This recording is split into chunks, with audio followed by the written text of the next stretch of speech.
সেদ্ধ খাওয়া আলুর লুচি আর তার সাথে মুরগির গোশের ভুনা। ওহ, খেতে পুরাই অসাধারণ।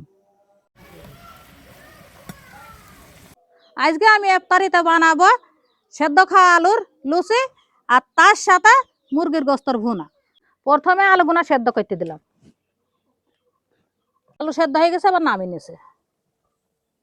এবার আমি গোস্তটা আইন দিয়ে নেবো।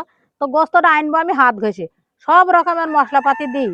প্রথমে দিয়ে দিলাম পেঁয়াজ, কাঁচা ঝাল, রসুন বাটা, আদা বাটা, ধইনি দিয়ে আর জিরে দিয়ে বাটা, কাঠ এলাচির ফল, তেজপাতা, শুকনো ঝালের গুঁড়ো, হলুদের গুঁড়ো, স্বাদ মতো নুন, আরও দিয়ে দিলাম সয়াবিন তেল দিয়ে ভালো করে মাখিয়ে নেবো।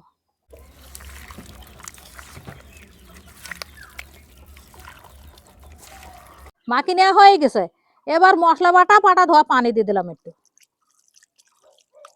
এবার আকায় তুলে দিলাম। এবার গোশটা ভালো করে আউজে নেব।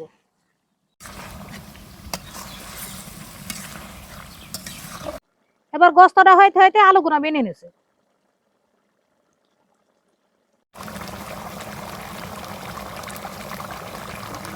আলুগুনা বেনে নেওয়া হয়ে গেছে। এবার মিলাপ করে ছাই নিয়েছে।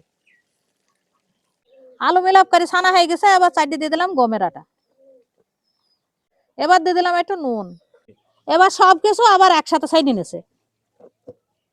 আটা ছানা হয়ে গেছে। এদিকে গোস্তটাও আউজে নেওয়া হয়ে গেছে। গোস্তটা একটু বেশি করে আউজে নিলাম, কারণ গোস্তটা হাত ঘষে আনছি তাইতে। একটু বেশি করে নাও যাইলে মশলার একটা কাঁচা গন্ধ থাকতো। এবার অল্প একটু চিনি মো দিয়ে দিলাম।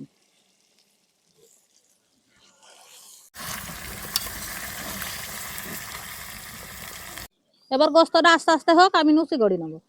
এবার নুচি বানানোর জন্য উটি বাইলি নিছে। উটি বাইলি না হয়ে গেছে। আবার গোল গোল করে নুচি কেটে নিছে।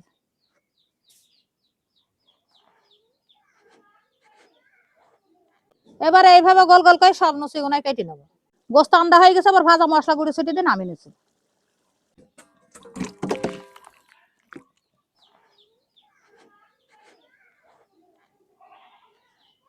এই যে গোল গোল করে নুচি কেটে নেওয়া হয়ে গেছে। এবার তেলে ভেজে নেবো। তেল গরম হয়ে গেছে। এবার তেলে নুচি গুনা সব দিকে ভেজে নেবো। মাশাআল্লাহ, বেশ নুচি গুনা ভালোই ফুলিছে। ভেজে নেওয়া হয়ে গেছে। এবার তুলে নিছে।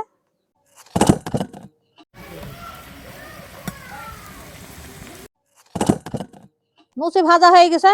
মাশাআল্লাহ, নুচি গুনা কত সুন্দর ফুলিছে। এতক্ষণ তো দেখলেনি কিভাবে বানানো হলো এই সিদ্ধ খাওয়া আলু দিয়ে ফুলকো ফুলকো লুচি।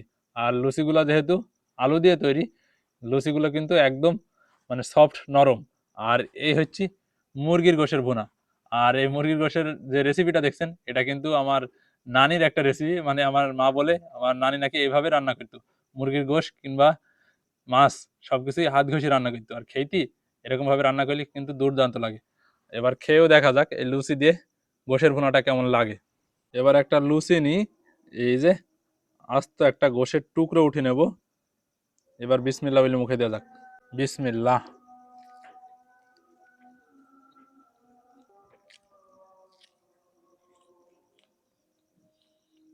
তো এটার স্বাদটা আপনাদেরকে বলি, এটা কিন্তু সাধারণ লুচির মতো লাগছে না। যেহেতু এটা সিদ্ধ খাওয়া আলু দিয়ে তৈরি, হালকা একটু মিষ্টি মিষ্টি।